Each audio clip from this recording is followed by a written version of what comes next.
e politikës për përdorimin e platformave digjitale nga ana e qytetarëve në forma të ndryshme. Gjë e cila nuk ka ndodhur në fakt në asnjë vend të botës, paktën deri në këtë çaste. Nuk e di nëse ka një arsye konkrete paktën nga ajo çfarë është parashtruar edhe nga ana e kryeministrit se siguria kombëtare, nëse ishte për ta mbyllur, do të ishte mbyllur me kokur. Ne kemi parë disa le të themi disa problematika të tjera të cilat i kemi transmetuar më herët. Rasti konkret nuk ishte të bënte fare me një problematikë që mund të ketë lindur në rrjetet sociale apo në TikTok, siç ishte rasti i të ndjerit 14 vjeçarit Martin Cani. Pa diskutim që ngjarja po keq përdoret, një ngjarje tragjike po keq përdoret për qëllime elektorale. Qëllimi është i vetëm dhe të kufizojmë mjetet e opozitës për të çuar të vërtetën, për të çuar fjalën e saj. Dhe këtu jemi krejt i qartë. Besoj kushdo i vogël dhe i madh jeton në Shqipëri por dhe jashtë vendit, e kupton qëllimin kryesor se po mbyllet TikTok. Tani, çfarë bëri kryeministri? Përveç se mbyllet TikTok, filloi një fushat PR-i përpara, sepse si mjeshtër i formës dhe jo i përmbajtjes, pas ka takuar 10 mira prindër të shqetëtuar për TikTok-un. Ndërkohë që nuk dim asnjë konsult të mirëfillt publike në lidhje me këtë çështje.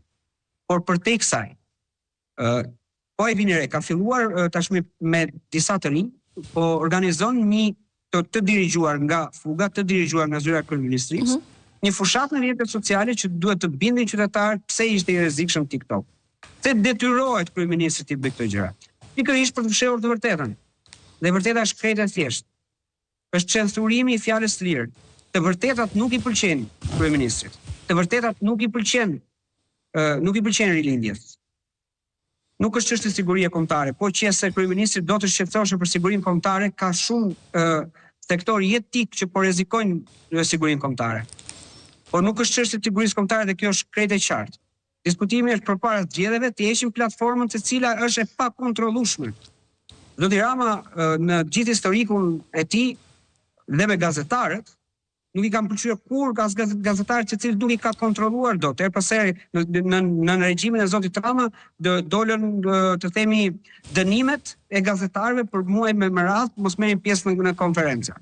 Kështu që në këtë aspekt qëllimi është krejt i qartë. Kufizimi i fjalës së lirë, kufizimi i lirisë së shprehjes.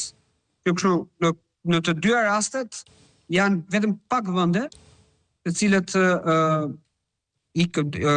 janë shumë të gatshëm për të kufizuar lirinë e shprehjes. Dhe këto janë vende diktatoriale. Janë shumë pak vende që kanë kufizuar rrjetet sociale si TikTok-u. Dhe këto janë vende të cilat kanë probleme të mëdha me të drejtat e njerëzit.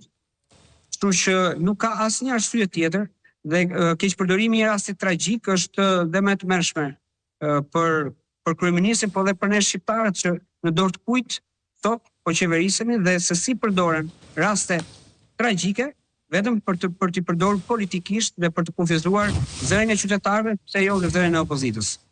Zoti Muçullari, do doja të dija pak nëse sipas